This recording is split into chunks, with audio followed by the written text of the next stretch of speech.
সকালের নরম আলো ঘরে ঢুকছে। ইসরাত আর আয়ান দুজনেই কাগজে আঁকছে। ইসরাত আঁকছে রংধনু, আয়ান আঁকছে নীল পাখি। হঠাৎ জানালার পাশে উজ্জ্বল সবুজ আলো জ্বলে ওঠে। আলো মিলিয়ে যেতে দেখা যায় একটি গোলগাল টিয়া পাখি। সে বলে, আমি আরিয়ান, রঙিন জাদুর বন থেকে এসেছি, তোমাদের সাহায্য দরকার। ইসরাত ও আয়ান অবাক। আয়ান, কি হয়েছে? আরিয়ান, কালো মেঘ দানব আমাদের সব রং চুরি করেছে, বন ধূসর হয়ে গেছে। তারপর ঘরের মাঝখানে রঙিন দরজা তৈরি হয়।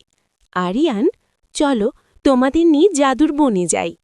ইসরাত ও আয়ান দরজা পেরিয়ে রংহীন জাদুর বনে পৌঁছে যায়। জাদুর বনে প্রবেশ।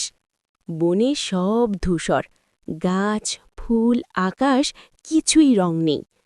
ঠিক তখন সামনে আসেন ঝুমুর রানী।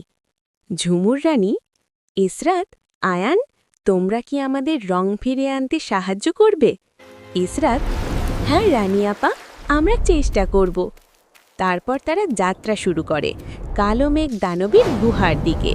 অ্যাডভেঞ্চারের প্রথম চ্যালেঞ্জ, নদীর সেতু। রংহীন বড় নদীর সামনে আসে তারা, কিন্তু সেতু নেই। নদী প্রশ্ন করে, রং ছাড়া পৃথিবী কেমন? আয়ান উত্তর দেয়, রং ছাড়া পৃথিবী দুঃখী আর প্রাণহীন। তৎক্ষণাৎ আলো থেকে সেতু তৈরি হয়। দ্বিতীয় চ্যালেঞ্জ, কথা বলা গাছের বন। গাছ প্রশ্ন করে, রংকে কেন ভালোবাসো? ইসরাত নিজের আঁকা ছবি দেখিয়ে বলে, রং আমাকে হাসায়, কল্পনা জাগায়। গাছগুলো হাসে, পথ খুলে যায়। তৃতীয় চ্যালেঞ্জ, অন্ধকার কুয়াশার গোল বাঁধা। অন্ধকার কুয়াশায় পথ দেখা যায় না। আরিয়ান বলে, ভয়কে সাহসে রং করতে হবে।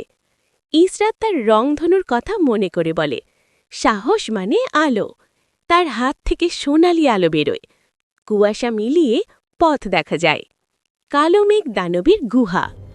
গুহার ভিতর দাঁড়িয়ে কালো মেঘ দানব, তার হাতেই নীল জাদুর পাথর।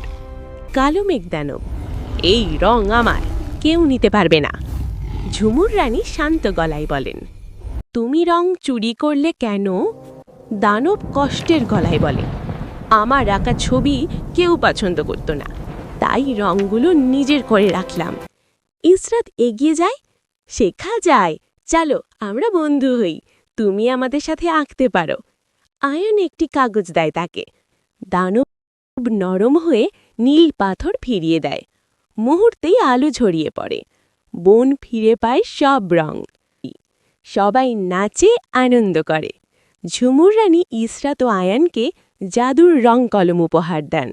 ঝুমুর রানী, এই কলম দিয়ে নতুন রং ছড়িয়ে দিও পৃথিবীতে।